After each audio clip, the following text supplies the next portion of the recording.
శ్రీ సత్యసాయి జిల్లా ధర్మవరం పట్టణంలో అక్రమ వడ్డీ వ్యాపారస్తుడికి పోలీసులు చెక్ పెట్టారు. హింసాత్మక వసూళ్ల కేసులో ప్రధాన నిందితుడు సాకే రాజశేఖర్ అలియాస్ ఎరికల రాజా అలియాస్ ఎర్రగుంట్ల రాజాను పోలీసులు అరెస్టు చేశారు. నిందితుడు రాజశేఖర్ నుంచి మొబైల్ ఫోన్, ₹1,00,00,000 విలువ చేసే ఇంటి పత్రాలు, ₹10 లక్షల విలువ చేసే 2 ప్రామిసరీ నోట్లను స్వాధీనం చేసుకున్నారు. పలు సెక్షన్ల కింద కేసులు నమోదు చేశారు.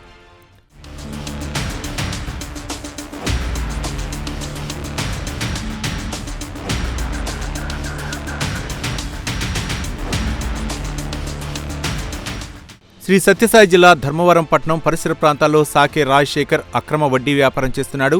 వడ్డీ చెల్లించని వారిని తమ మనుషులతో కలిసి బెదిరించడం, దాడులు చేయించడం చేస్తున్నాడు. గత నెల 23న శ్రీ సత్యసాయి జిల్లా ధర్మవరం శాంతినగర్లోని సాకే రాజశేఖర్ తన అనుచరులతో కలిసి హల్చల్ చేశాడు. దేవరశెట్టి భారతి ఇంటిపై నిందితుడు దాడి చేసి బాధిత కుటుంబాన్ని తీవ్రంగా బెదిరించాడు. దౌర్జన్యంగా ₹7,000 వసూలు చేశారు. బలవంతంగా డబ్బులు వసూలు చేయటం వంటి హింసాత్మక కార్యకలాపాలు చేస్తున్న విషయం పోలీసులకు చేరింది. దీంతో పోలీసులు రంగంలోకి దిగారు. అక్రమంగా వ్యాపారం నిర్వహిస్తున్న ప్రధాన నిందితుడు సాకే రాజశేఖర్ అలియాస్ ఎరికల రాజా అలియాస్ ఎర్రగుంట్ల రాజాను అదుపులోకి తీసుకున్నారు. Dharmavaram railway station Kothapeta arch వద్ద పోలీసులు అరెస్టు చేశారు.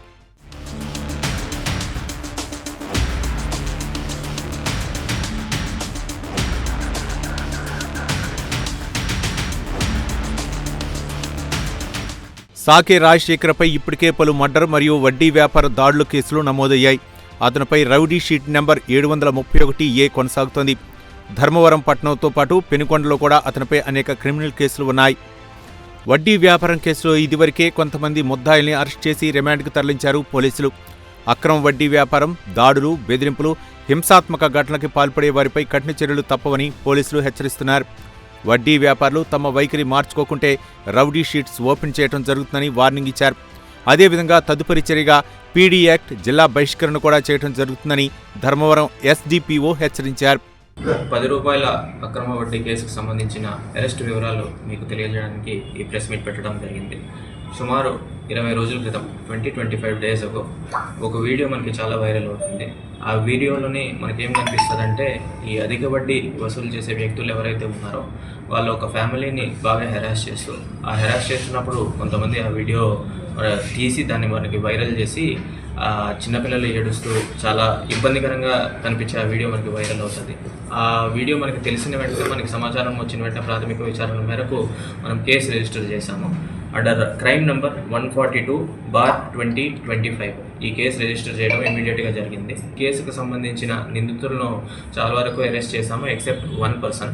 ఈ కేసులో సంబంధించిన ప్రధాన నిందితుడు Erikala Raja alias Sake Rajasekhar, age 33 years, son of Sake Timmanna, resident of LCKPuram, Dharmavaram.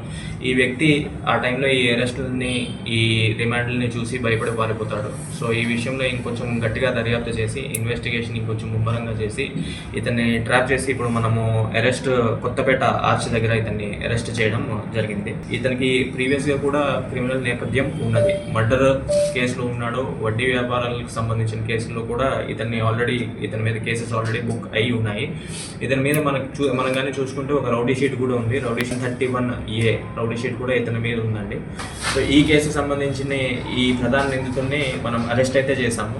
ఈ అరెస్ట్ చేసిన తర్వాత మీకు ఈ కేసును చూస్తే ఇది మనకి ఒక సామాజిక సమస్యని చూపిస్తూ ఉన్నది. డబ్బులు అనేది ఏ వ్యక్తికైనా కూడా ఇన్ జనరల్గా ఏదో ఒక సమయంలో డబ్బుల యొక్క అవసరం వస్తుంది. అది టైంలోని ఆ డబ్బులు మనం బ్యాంక్లో నుంచి తెచ్చుకోవచ్చు, ఫ్రెండ్స్ నుంచి అన్నా తెచ్చుకోవచ్చు, ఇలా వడ్డీ వ్యాపారం దగ్గర తీసుకోవచ్చు. బట్ ఇలాంటి సిట్యువేషన్ని ఎక్స్ప్లాయిట్ చేస్తూ, ఈ సిట్యువేషన్ని అడ్వాంటేజ్గా తీసుకుంటూ కొంతమంది వడ్డీ వ్యాపారులు ఎవరైతే ఉన్నారో వాళ్ళు చాలా ఎక్కువ వడ్డీలు వసూలు చేస్తూ, ధర్మ వడ్డీ అనే ₹2 వడ్డీ లాంటిది కాకుండా ₹5 వడ్డీ, ₹10 వడ్డీ, ₹15 వడ్డీ అనే స్టార్ట్ చేసి వాళ్ళ సిట్యుయేషన్ ఎక్స్ప్లాయిట్ చేస్తూ వాళ్ళని చాలా ఇబ్బందికి గురి చేస్తున్నారు. ఇది ఒక కల్చర్గా స్టార్ట్ అవడం వల్ల దీన్ని మనం ఒక సామాజిక సమస్య కింద గుర్తించాలి. ఇతని పాత క్రైమ్స్ బట్టి మనం ఏం చేస్తామంటే అతని పీడీ యాక్ట్కి ఎలిజిబుల్లా, ఎక్స్టర్న్మెంట్కి ఎలిజిబుల్లా అని చూసి, ప్రస్తుత వ్యక్తి అయితే రెండింటికి ఎలిజిబుల్, దానికి సంబంధించి అతని ఊరు విడిచి బహిష్కరణ చేయించడం జరుగుతుంది. ఇది అనే కాకుండా వీటిలో ఇన్వాల్వ్ అయిన మిగిలిన వాళ్ళు ఎవరైతే ఉన్నారో, మిగిలిన అధిక వడ్డీ వసూలు చేసే వ్యాపారులు ఎవరైతే ఉన్నారో వాళ్ళ మీద కూడా ఇదే విధంగా మీ పాస్ట్ క్రైమ్ హిస్టరీని బట్టి, మీ నడవడికను బట్టి, మీరు తీసుకున్న మీరు చేసే పనులు బట్టి మీ మీద కూడా ఇలాంటి యాక్షనే తీసుకోవడం ఖచ్చితంగా జరుగుతుంది.